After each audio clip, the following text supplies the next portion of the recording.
Okay, let's see how this camera works. It's a new one. There's the Rhinogs.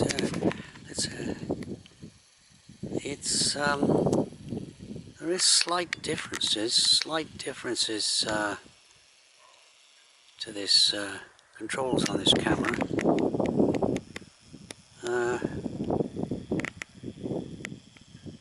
Again, as I say, it's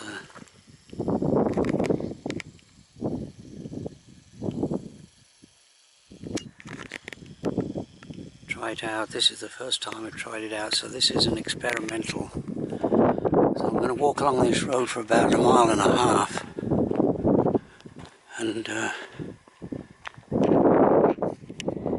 it's quite breezy up here. Now it's quite an overcast. It's a bit brighter out to sea, but it's an overcast day today. And of course I've taken videos of this kind of Welsh wilderness just above Harlech, the Rhinogs. Yeah, it's a wilderness, the wilderness area of North Wales. And as I say, it's it's a walk to try out this. Well, it's not a used camera. It's a second-hand camera. The guy that sold it, he was an auctioneer, and he used it to take photographs mainly, rather than videos, and the flash no longer worked. That's why he sold it. So I paid £50 for it, and the cameras now cost £170. Now they've got a saying in Wales: if you can see the mountains, it means it's going to rain. If you can't see them, it means it is raining. There's a crow or a raven up there on that hill. Oh, that's it up there, right here. Yeah. So I can just 1 or 2 spots of rain in the air, and I forgot to put my little portable umbrella in the little backpack I've got. So I do have a waterproof, well, lightweight anorak, but hopefully the rain holds off. Okay, this is I did this walk, this section of the walk anyway, just a few weeks ago, and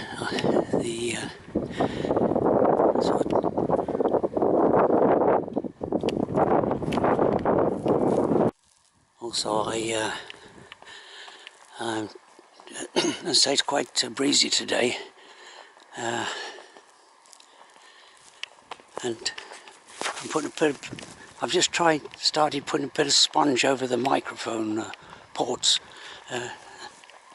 to see how that works.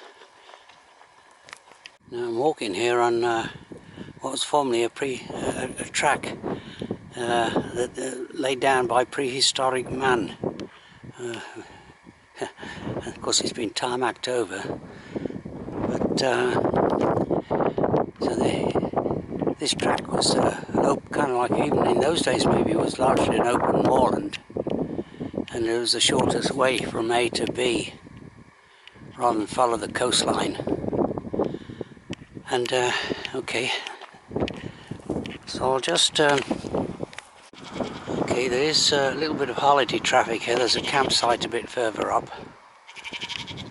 Here's a little lost lamb. But I've stopped here to take this because prehistoric man in the Neolithic times constructed these. That's a good example there of a, I don't know if you can pick it up. I don't know what I haven't got the settings on this camera, but that's a good example of a standing stone. There's several along the side of this well, former prehistoric track. Alright, so let's see. Yeah, yeah, okay. That's where the traffic comes up here. There's a little caravan campsite, Moelfre farm campsite. Down there. Can't see it, it's about a quarter of a mile or so down there. The weather for the last few days is still the August, I think. Is it the August bank holiday, the end of the month? 20th of August today. So it's not nothing to write home about the weather. It's been overcast and damp for the last few days. And of course, the vast majority of people come up here, of course, for the to the beach. They don't do. I've got this place to myself. They don't. This is not everyone's cup of tea. Okay, this is a straight. This is a kind of a linear walk. I'll go along this road, roughly about 1.5 miles, I think, and then turn about and go back to the car. But so I've maybe got just a little under half a mile still to go.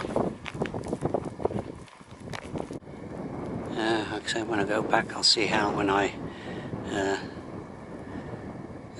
put this camera on the computer, these videos on the computer, I'll see how it turns out.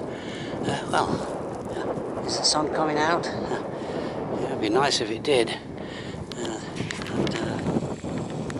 Of course, I never get tired of this walk. It's the view of the Rhinog range, and you can see these stones. The farmers put them along the side because people park here because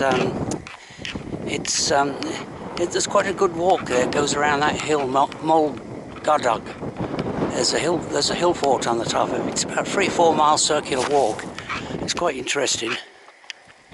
There's some more standing stones right here because there's a junction of paths probably in the prehistoric times.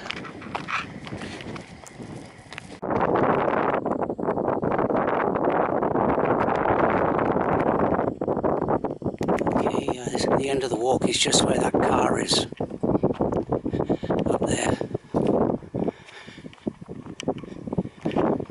A nice day for it. Kind of hope it's all downhill from here. Oh, well, I think it is, yeah. It's quite nice after all that uphill work, right? Yes.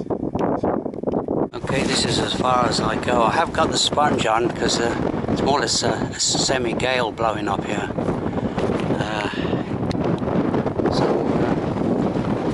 Yeah, there's the well, was it the estuary?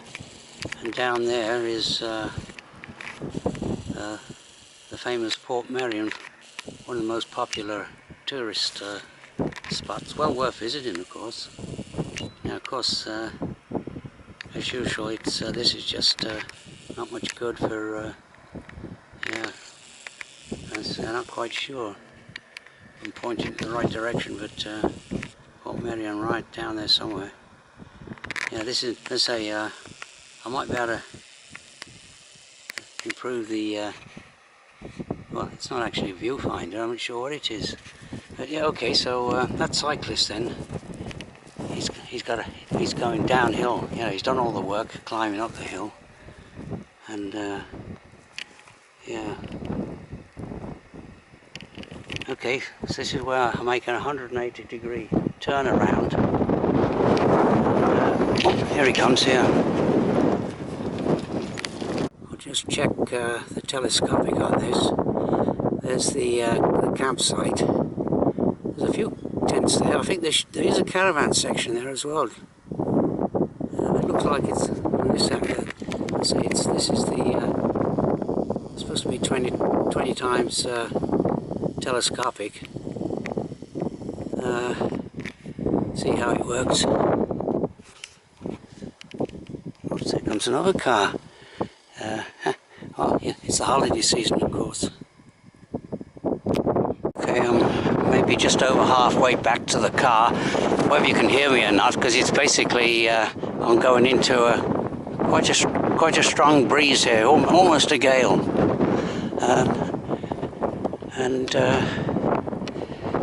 okay, so My car is over the horizon there, but this will be, I say, a good try out of this camera. I'm to the end of this walk.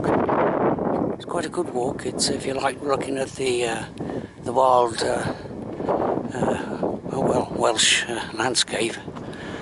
And my car should be parked about a quarter of a mile along here.